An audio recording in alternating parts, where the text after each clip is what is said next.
5 साल काम और जिंदगी भर आराम सुन के थोड़ा अजीब लग रहा होगा ना।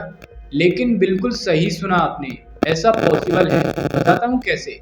बात है तीन दोस्तों की, सत्यम, नितिन और दीपक। ये तीनों ही बड़े अच्छे दोस्त हैं और करंटली इनकी एज 20 साल है और जस्ट अभी अभी तीनों की जॉब लगी है। सत्यम एक मार्केटिंग कंपनी में सेल्स डिपार्टमेंट में काम करता है और उसकी सैलरी 20,000 है। दीपक एक आईटी कंपनी में एम्प्लॉय है और उसकी सैलरी 15,000 है। जबकि नितिन अपने फादर का बिजनेस हैंडल करता है, जो कि एक छोटी सी राशन की दुकान है। महीने का 30 से 40 हजार कमाता है। उसे अपने बिजनेस से प्रॉफिट हो जाता है। अब इन सभी में से सबसे ज्यादा मेहनत का काम सत्यम का होता है, क्योंकि वो सेल्स का काम हैंडल करता है। तो उसे दिन भर अलग अलग क्लाइंट के साथ बात करनी पड़ती है और बॉस का दिया हुआ टारगेट कंप्लीट करना पड़ता है। कई बार काम इतना ज्यादा हो जाता है कि बहुत लोगों से बहस भी हो जाती है और सत्यम इस रोज के ड्रामा से परेशान हो गया था। सत्यम के पापा एक इन्वेस्टर हैं और इसलिए कई बार उसके फादर से उसके इन्वेस्टर दोस्त मिलने आया करते थे। और कभी कभी ऐसा होता था कि जब सत्यम घर पे होता था, इस टाइम आ जाते थे। उसने काफी बार अपने फादर और उनके दोस्तों को इन्वेस्टमेंट से जुड़ी बातें करते हुए सुना था और एक दिन क्यूरियस होकर उसने अपने फादर से पूछ ही लिया कि पापा, मैं भी इन्वेस्टमेंट करना चाहता हूँ, क्योंकि मैं समझ गया हूँ कि बिना कुछ किए कोई भी अमीर नहीं बन सकता।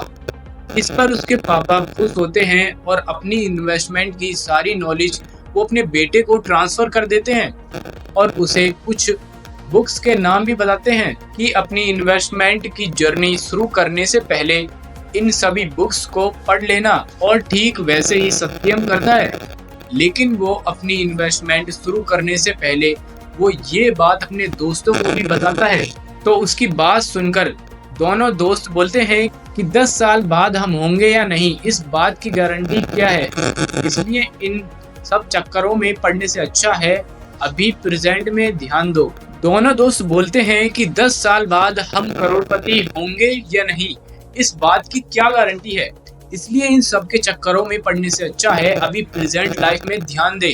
ये सुनकर सत्यम को थोड़ी निराशा होती है, लेकिन वो अपना माइंड नहीं बदलता और इन्वेस्टमेंट की जर्नी को शुरू रखता है। इसके लिए वो इंडेक्स फंड को सिलेक्ट करता है और उसमें एक 3,000 की SIP करना शुरू कर देता है और लगातार वो अपनी इन्वेस्टमेंट को जारी रखता है। अब दोस्तों, हम सीधे चलते हैं 5 साल आगे, जब तीनों दोस्तों की एज 25 साल हो चुकी है। अब सत्यम ने इन्वेस्टमेंट करना बंद कर दिया है। अब वो अपनी कंपनी में सेल्स एम्प्लॉय से सेल्स मैनेजर बन चुका है। उसकी सैलरी भी बढ़ चुकी है। सत्यम कोई भी सेविंग नहीं करता। अब वो अपने सारे पैसे अपने इंजॉयमेंट और अपने हेल्थी लाइफस्टाइल के ऊपर खर्च कर देता है। दीपक और नितिन की कमाई में भी इजाफा हुआ था, लेकिन वो अपने फैमिली के खर्च और सेविंग करने में इतने ज्यादा बिजी हो चुके थे कि इनके पास में सिर्फ 500 से 1,000 रुपए ही बचे थे। उधर सत्यम कोई सेविंग नहीं करता और सिर्फ इंजॉय करता है। दोनों को ये बात बड़ी अजीब लगती है। दीपक नितिन से बोलता है कि यार, अगर हम भी नितिन के साथ ही इन्वेस्टमेंट शुरू कर देते तो आज हम भी सत्यम की तरह मौज कर रहे होते। तो इस पर नितिन थोड़ा भड़कते हुए बोलता है कि तू भी इस चक्कर में पड़ रहा है, ये सब फालतू है। सत्यम के पापा के पास बहुत से पैसे हैं, जरूर वही देते होंगे। उसे इतना बोलकर नितिन चला जाता है। लेकिन अब दीपक को ये समझ आ गया था कि इन्वेस्टमेंट की पावर क्या है और वो भी सोच लेता है कि सत्यम ने तो सिर्फ 5 साल ही इन्वेस्ट किया था, मैं 7 साल तक करूंगा। और वह भी अपनी इन्वेस्टमेंट शुरू करता है। अब दोस्तों, सीधे चलते हैं 7 साल बाद, जब तीनों की एज 32 साल हो गई है। अब सत्यम और दीपक दोनों ही इन्वेस्टमेंट से फ्री हो चुके हैं और अपनी लाइफ को एंजॉय करते रहते हैं। लेकिन नितिन आज भी इस सेविंग और खर्चे के दलदल में फंसा हुआ है। सत्यम और दीपक दोनों को देखने के बाद नितिन को समझ आया कि उसने कितनी बड़ी गलती की है।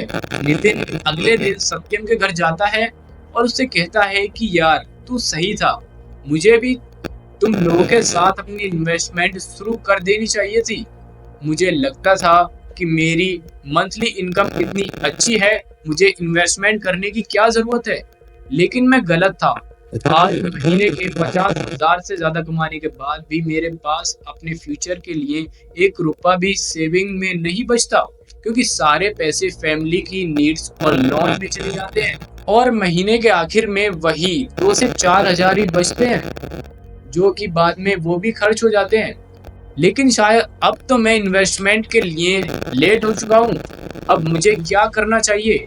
तो उस पर सत्यम मुस्कुराता है और बोलता है कि चलो, मुझे समझ तो आया कि तूने कितनी बड़ी गलती की है। कई लोगों को तो पूरी जिंदगी में इस बारे में पता ही नहीं चल पाता। देखो, इन्वेस्टमेंट करने के लिए कोई राइट टाइम नहीं होता, बल्कि प्रेजेंट ही हमारा राइट टाइम है। तो तू आज से ही अपनी इन्वेस्टमेंट स्टार्ट कर, और मैं तुझे गाइड करूंगा जब भी तुझे कोई हेल्प चाहिए होगी।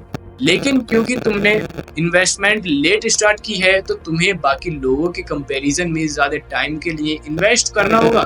सत्यम के समझाने पर नितिन को थोड़ा अच्छा फील हुआ, और वो सत्यम के बताए हुए अनुसार नितिन भी अपनी इन्वेस्टमेंट की जर्नी शुरू कर देता है और पूरे 33 साल तक इन्वेस्टमेंट करता है।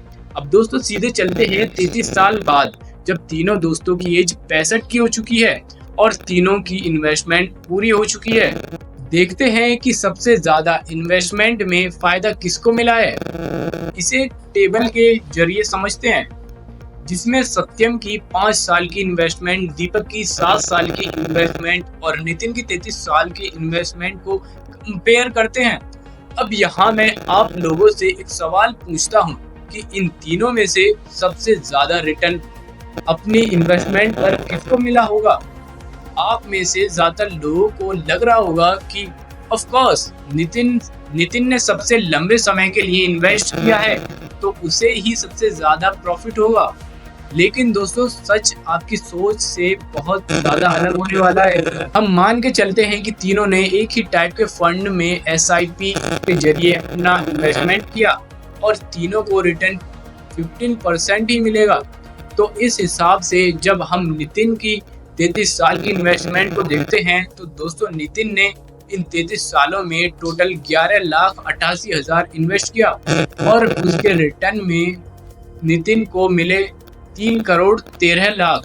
अब बात करते हैं दीपक की। तो दीपक ने अपने इन्वेस्टमेंट के 7 सालों में टोटल 2,52,000 इन्वेस्ट किए और उस पर दीपक को रिटर्न मिला है 4,40,000 रुपए। लेकिन दीपक ने भले ही अपनी इन्वेस्टमेंट को रोक दिया था, लेकिन उसको इन्वेस्ट किए हुए पैसे पर कंपाउंडिंग का ज्यादा फायदा मिला है, जिससे उसके पैसे लगातार साल दर साल बढ़ते ही रहे। और जब दीपक 65 साल का हुआ, तो उसके यही इन्वेस्टमेंट किए हुए पैसे 4,50,00,000 बन गए, जो नितिन के रिटर्न से सीधे 1 करोड़ से भी ज्यादा का फायदा है।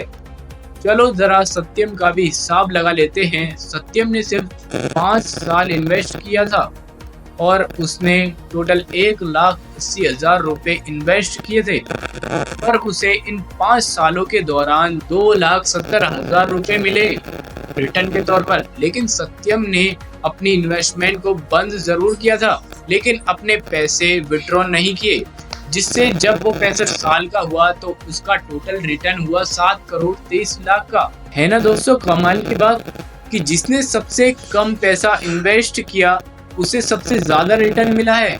अब दोस्तों, अगर यहाँ पे गौर करेंगे तो आपको पता चलेगा कि नितिन ने सबसे ज्यादा टाइम के लिए इन्वेस्टमेंट की और सेम फंड में ही इन्वेस्ट किया, लेकिन उसे बाकी दोनों के कंपैरिजन में कम रिटर्न मिला। इसका क्या कारण है? इसका रीजन है टाइम। नितिन ने क्योंकि लेट इन्वेस्टमेंट शुरू की, इसलिए उसे अपनी इन्वेस्टमेंट पर कंपाउंडिंग का फायदा कम देखने को मिला। हालांकि रिटर्न उसे भी बाकी दोनों की तरह 15% का ही मिला है। लेकिन यहाँ पर सत्यम ने पूरी गेम ही चेंज कर दी, क्योंकि उसने इन्वेस्ट भी सबसे कम पैसे किए और रिटर्न भी उसे दीपक से लगभग 3 करोड़ ज्यादा का मिला और नितिन से 4 करोड़ ज्यादा का।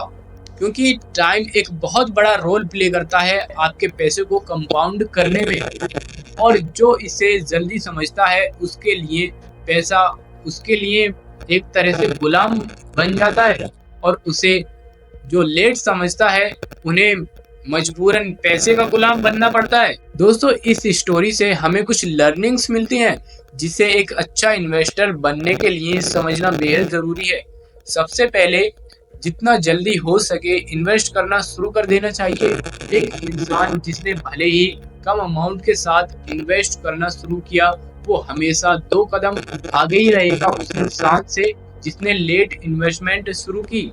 और भले ही उसने ज्यादा अमाउंट के साथ इन्वेस्ट करना शुरू किया। दूसरी लर्निंग ये कि अपने इन्वेस्टमेंट की प्रोसेस को ऑटोमेट कीजिए और कंपाउंडिंग की पावर को समझिए। सत्यम यह बात अच्छी तरह जानता था कि इसलिए उसने शुरू के 5 साल ही इन्वेस्ट किया और बाकी का काम कंपाउंडिंग पर छोड़ा। बहुत से लोग 5 साल भी डिसिप्लिन के साथ इन्वेस्ट नहीं कर पाते, क्योंकि 5 साल भी एक लंबा टाइम ही होता है और इस दौरान हमारी लाइफ में काफी सारे उतार चढ़ाव आते हैं जो हमारे डिसीजंस को कमजोर बना देते हैं और बहुत से लोग अपनी इन्वेस्टमेंट को बीच में ही छोड़ देते हैं। इसलिए सत्यम ने एसआईपी की हेल्प से अपनी इन्वेस्टमेंट को ऑटोमेटेड पर कर दिया, क्योंकि मशीन्स और सॉफ्टवेयर्स हमारे इमोशंस को नहीं समझते। हम कैसा फील कर रहे हैं वो सब नहीं समझते, वो सिर्फ दिए हुए कमांड को फॉलो करते हैं, जबकि इंसानी दिमाग पल भर में अपने डिसीजंस बदल लेता है। तो एसआईपी जैसे बेहतरीन टूल्स का फायदा उठाया। और तीसरा है लर्न करना। दोस्तों, हमें जिस भी फील्ड में सक्सेस चाहिए होती है उसके लिए हमें उस चीज के बारे में जानकारी लेना बेहद जरूरी है और वो हमें लर्न करने से ही मिलती है। और दोस्तों, नॉलेज भी टाइम के साथ कंपाउंड होती है। सत्यम के फादर ने उसे कुछ बुक्स रीड करने के बाद ही इन्वेस्ट करने के लिए कहा था और तभी सत्यम सही डिसीजन ले पाया। तो दोस्तों, अगर आप भी चाहते हो कि आपको फाइनेंस से रिलेटेड लर्निंग मिलती रहे तो आप इस चैनल को सब्सक्राइब कर सकते हो, क्योंकि यहाँ पर हर वीक एक नया वीडियो फाइनेंस और स्टॉक मार्केट से रिलेटेड आता रहता है।